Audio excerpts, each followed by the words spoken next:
একজন পেশেন্ট সাইফুল ইসলাম যার বয়স 18। আমরা প্রায় 2 মাস আগে তার হাঁটুর ACL সার্জারি করি, যেটা হচ্ছে আর্থ্রোস্কোপিক অ্যাসিস্টেড ACL সার্জারি।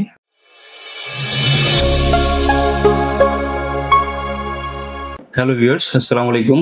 আমি doctor Gazi Biliya, orthopaedic and trauma specialist হিসেবে কাজ করছি কুমিল্লা ল্যাভেট ডায়াগনস্টিক এবং কুমিল্লা ট্রমা সেন্টারে। আমাদের একজন পেশেন্ট সাইফুল ইসলাম যার বয়স 18। আমরা প্রায় 2 মাস আগে তার হাঁটুর ACL সার্জারি করি, যেটা হচ্ছে আর্থ্রোস্কোপিক অ্যাসিস্টেড ACL সার্জারি। আমরা 2 মাস পরে তার ফলো আপ করতেছি। সেখানে এক্স-রে দেখা যাচ্ছে আমরা একটা ছোট্ট বাটনের মাধ্যমে তার পা থেকে অন্য জায়গা থেকে রগ নিয়ে আমরা হাঁটুতে সেট করে দিয়ে আসি স্ক্রুর মাধ্যমে। আমরা ওর ফলো আপে হাঁটুর রেঞ্জ অফ মুভমেন্ট, ওর হচ্ছে হাঁটুর লেগজিটি, বিশেষ করে এন্টেরিয়র টেস্ট, পোস্টেরিয়র টেস্টের মাধ্যমে চেক করে দেখবো।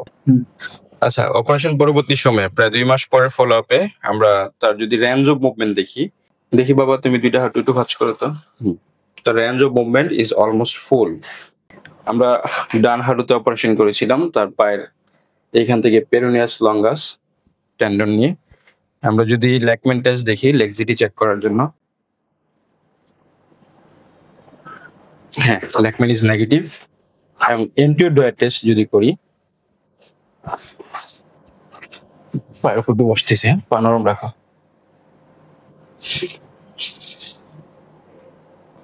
ওকে, ফাইন। ওকে, নেগেটিভ। তার মানে এখন তার পায়ে কোনো লেগজিটি নাই। 2 মাসের মধ্যে সে খুব ভালোভাবে হাঁটা চলা করতে পারতেছে। আমরা আশা করতেছি খুব শীঘ্রই, আর 2-3 মাসের মধ্যে সে পুরোপুরি আনরেস্ট্রিক্টেড অ্যাক্টিভিটি, দৌড়ানো সহ বাদবাকি কাজ কমপ্লিট করতে পারবে।